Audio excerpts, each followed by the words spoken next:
your block. We have an exciting show for you today.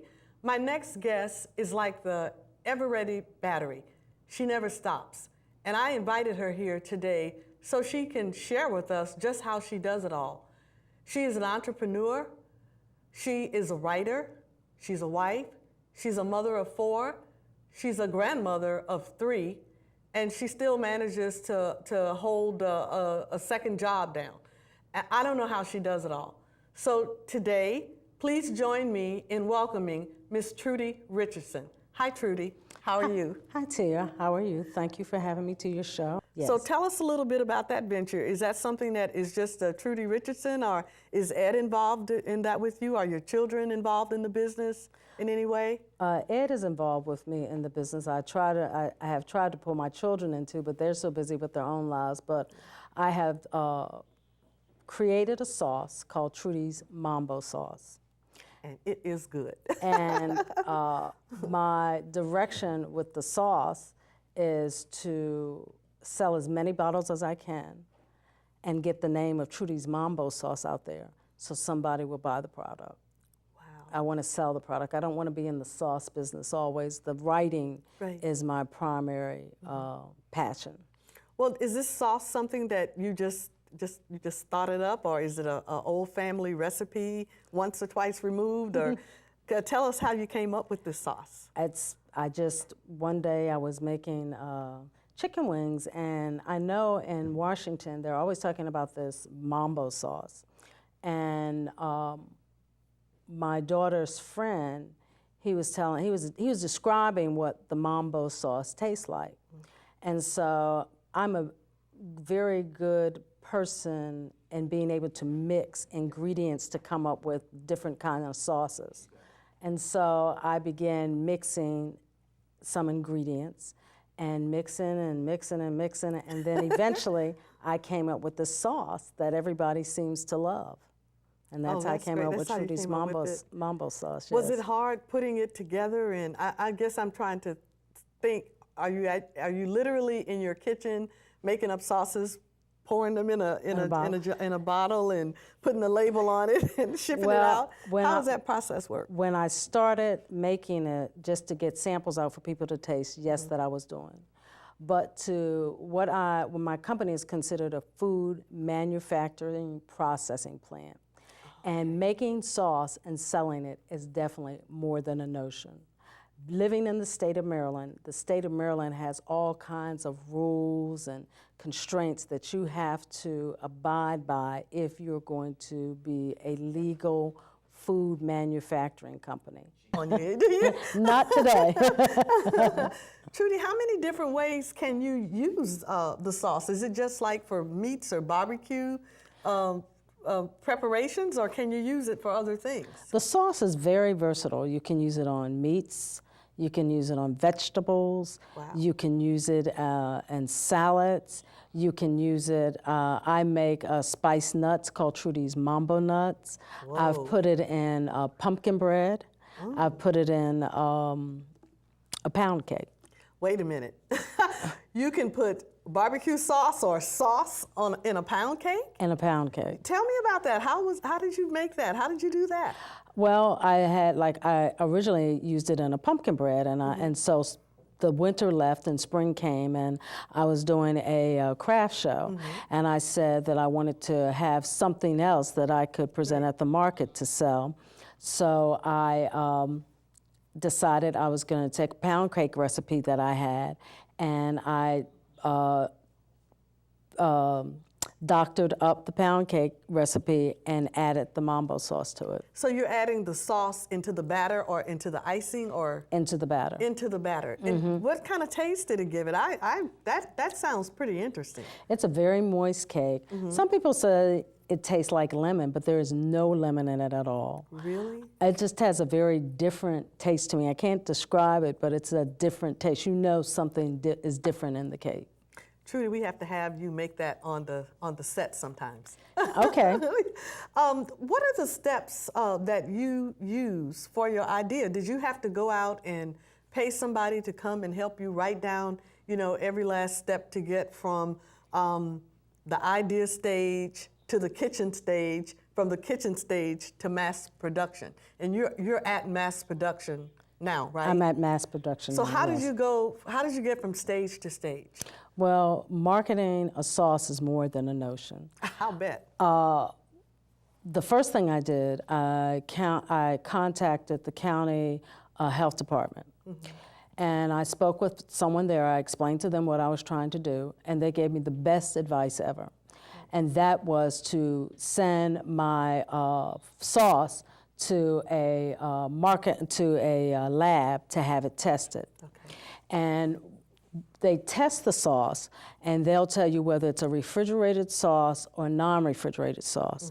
And depending on what the lab test results come back as, then there's a special way to go through you go from the county to the state to market the sauce if it's non-refrigerated, and then there's a different kind of way if it's refrigerated. Wow. So once I discovered what my sauce was, that it was non-refrigerated, I recontacted the state.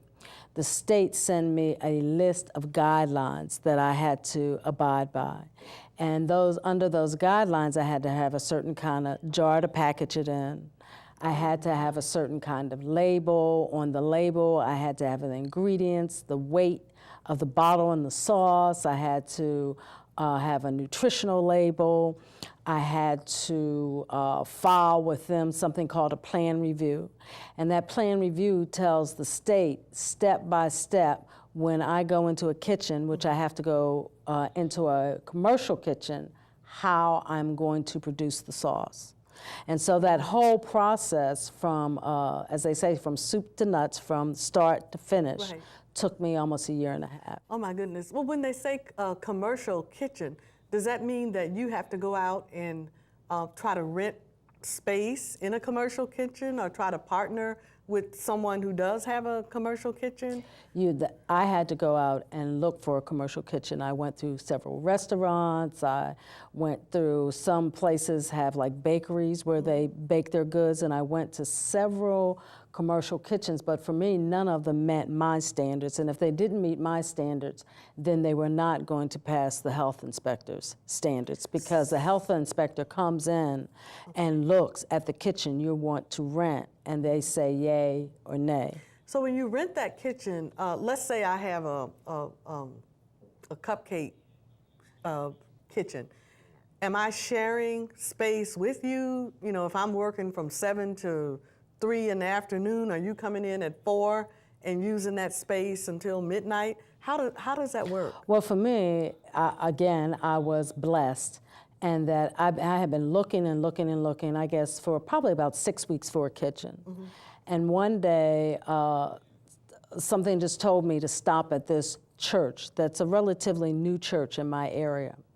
And I went into the church and I asked them, would they consider renting their kitchen space? Oh. And so the man that I spoke to, he's over the praise and worship team at the church, but he also runs the church. And we started talking, and he showed me the kitchen. The kitchen was almost brand new. It's a beautiful kitchen. And he agreed to rent the space to me. Oh, wow, that is And blessing. so our agreement is on a weekday, say I want to rent it, say I want to use it on a Friday, where at that Monday, then I'll tell them I want to come in on a Friday, and if no one's using the kitchen, then I come in and use it. You can come in and use it. Oh, wow, that is a blessing, Trudy. Well, earlier you mentioned your standards. Can you tell us what your standards are? You said because if it doesn't match your standards, then you know that the health department standards are not going to be met. What are your standards? My standards for cooking in a kitchen, I don't want to see 2 inches or 6 inches worth of grease. I don't want to work in a kitchen that is, you know, the floor is never swept or the sink is never clean. So when it comes to cooking and presenting food to somebody, I want it to be in a very clean environment. Trudy, are you telling me that there are kitchens that are operating that have 6 inches worth of grease and dirt? Oh my goodness. if I told you what a real restaurant kitchen looks like, you may never eat out again. Oh no, yeah. Well, Trudy, without giving any specific amounts, maybe you can just give ballpark numbers. Because it sounds like what you're doing is very expensive. What are the costs associated with a venture like yours? I would say for me, my investment, I probably put anywhere from probably $10,000 to $15,000 out. Wow. Because I have done all of this out of pocket. I haven't got a loan, and so I've had to do it in stages. And so the cost, I think we have to take a station break, but the cost. I think we have about 4 Okay. minutes. Yeah. The cost ranges from the jars, getting a graphic artist to get you the right kind of label. Your ingredients have to be commercial ingredients. It has to come from a commercial vendor. Wow. The plan review, most people get someone to write their plan review for them, and that's very costly, but since I'm a writer, it took me a while, but I wrote my own plan review, and Do they give you a guideline? they or give me guidelines, and I was very happy about that because the woman that is over the plan review department, she was so impressed with my plan review because she said most times they have to send the plan review back to that person 3 or 4 times. Wow. So is a plan review similar to like a business plan that entrepreneur would submit to a bank, or Yes. can you tell us a little bit about some of the sections of that review? Yes, the plan review, you have to explain how, from the moment you reach that kitchen, how you're going to wash, rinse, sanitize all the areas, how you're going to set up your stations to actually wash, to produce the sauce, to bottle the sauce. There's a log you have to, every time I go into the kitchen, there's a log I have to keep. And the log has where the ingredients come from, the manufacturer's name and website, and the size, and when I bought it, and I have to keep that for 2 years. Oh my goodness. There's a log that I have to keep that tells how I wash, clean, and sanitize. Ingredients, bottles, sealer, jars, and tops. And the first thing I do is that I have to wash, rinse, and sanitize all the surfaces that I will use in that kitchen before I even begin. Well, wait a minute. I thought you said the kitchen was clean, already clean. The kitchen is clean, but according to the state standards, that is what I'm supposed to do. Wow. So I wash, clean, sanitize all the surfaces. I have to wash, clean, and sanitize the lids of the ingredients that I use. While I'm doing that, my husband, who works with me, he loads the dishwasher because all of the bottles have to be, even though they're fresh out the box, all of them have to be washed, rinsed, and sanitized, as well as all the pots and pans and utensils that I use. Trudy, that's a lot of work. Well, it takes us, we have down to pretty much a science, and it takes us 4 hours.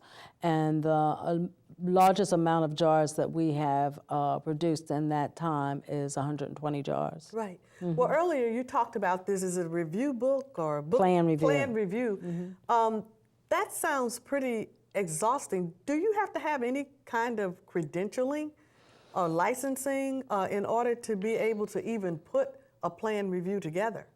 Well, I took a course, a food safety course.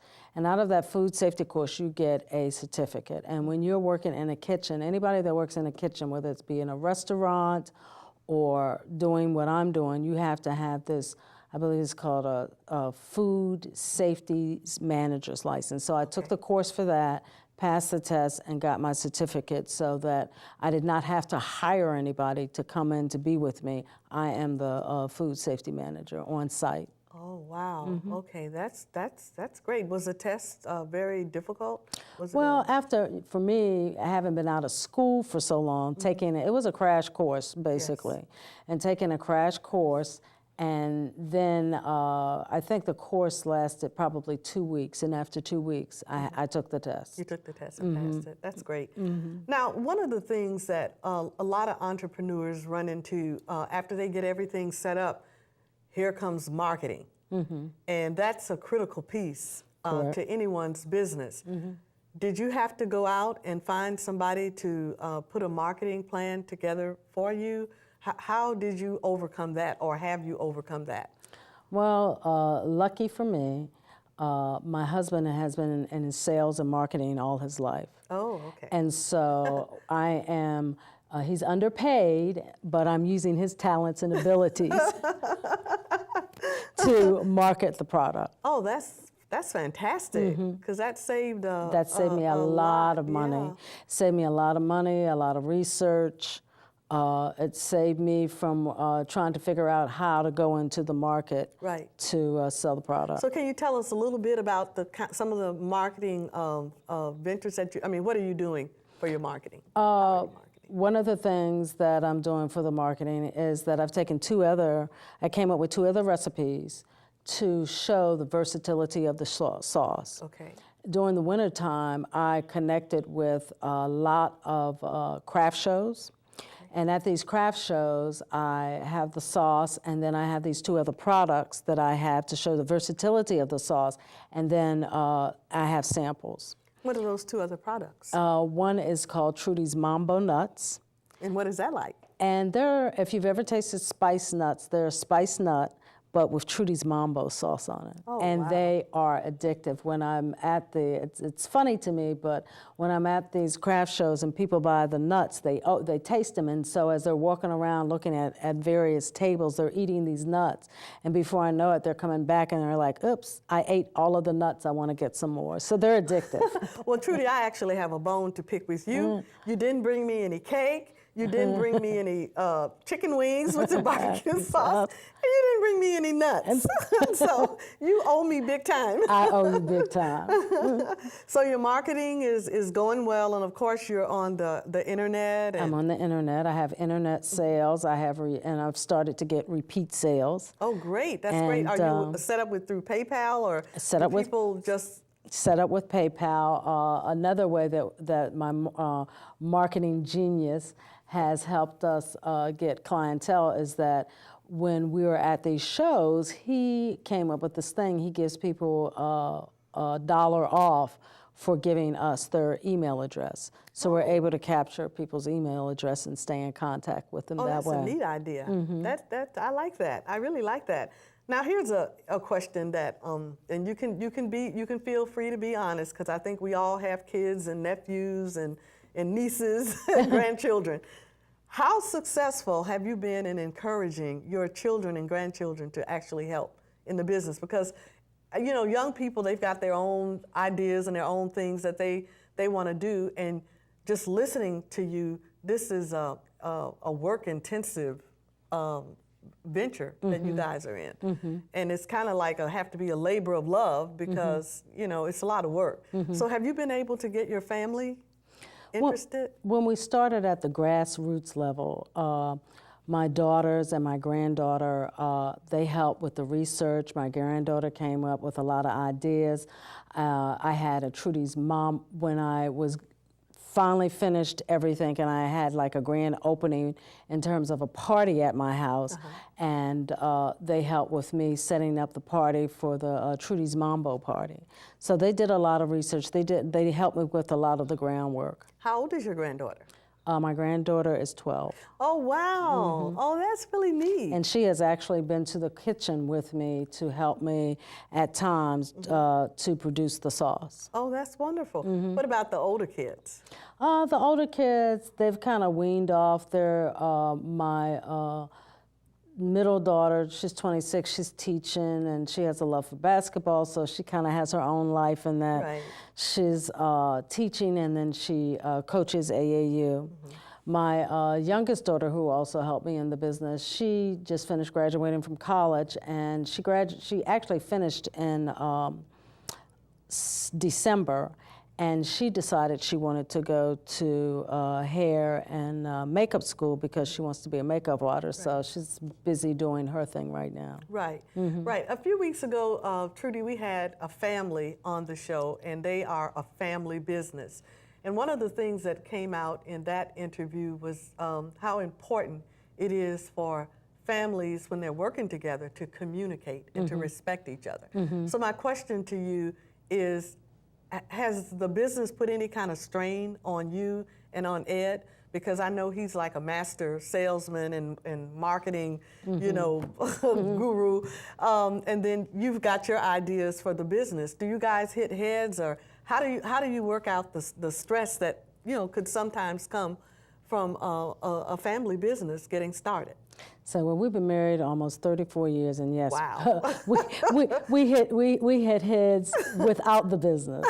So he does have his ideas, and I have my ideas, but I know he supported our family through sales and marketing all these years. So I definitely defer to him when it comes to sales and marketing, and he defers to me when it comes to making recipes and trying the sauce on different foods. Oh, that's really good. So you would agree that communications and respect goes a long way when you're in a family business. Oh yes, and our hope is that that this business will. My kids have businesses that they'd like to get into, that this business will be able to support them when they're ready to go into their businesses. Okay. I know that, as I said earlier, that you and your husband both are people of faith.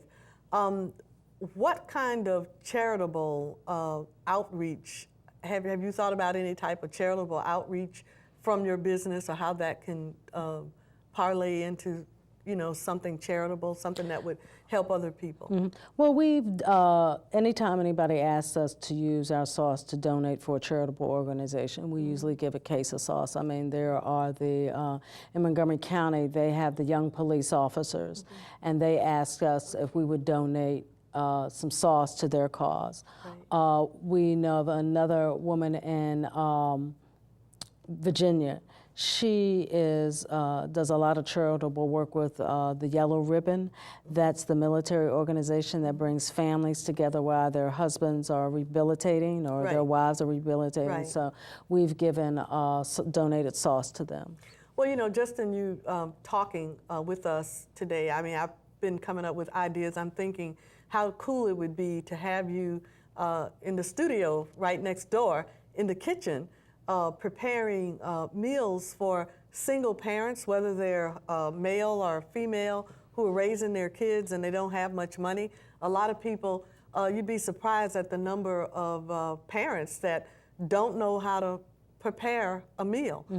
They just don't know. They think that taking the kids out for a quick burger, or you know, having peanut butter and jelly every night is a wholesome meal.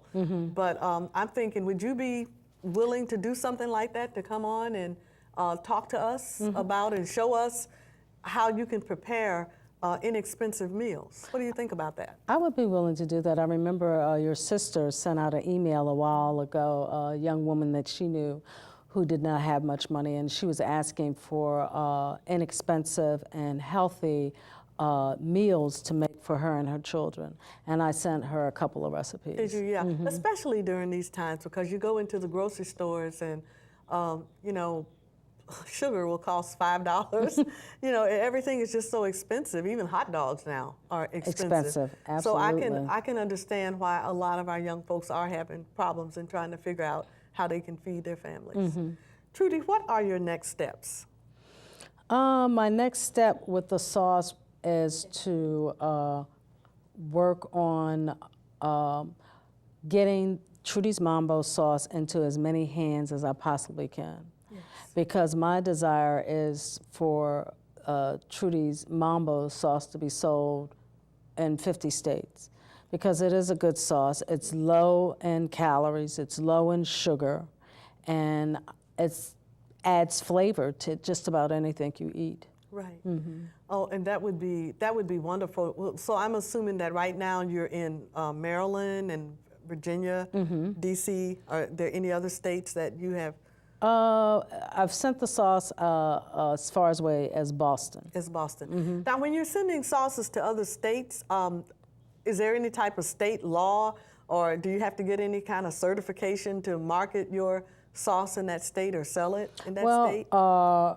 According to the federal government, if I'm selling under 10,000 units a year, I don't have to have I don't have to have the nutritional facts on it. I don't have to have the ingredients in terms of how much sugar and the list of ingredients. But I decided that I'm going to be selling more than 10,000 units. Right. So I went ahead and complied with what I had to, according to the federal government, in preparation for when that time comes that I'm selling those many units. Right. Trudy, we only have a couple of more minutes left in the show, but I want you to, once again, tell the viewers how they can get in contact with you. They can contact me through delicious-sauces.com. You'll find the sauce on there, you'll find the recipes. I'd love to hear from you. That website again is delicious-sauces.com. Thank you. Trudy, it's just been an honor and a pleasure to have you here with us today. Rock Your Block is about educating and informing the public, our communities, and you have certainly done that today. We just appreciate you. We look forward to having you back on the show. I'm really serious about in the kitchen, you know, coming and doing something in our kitchen.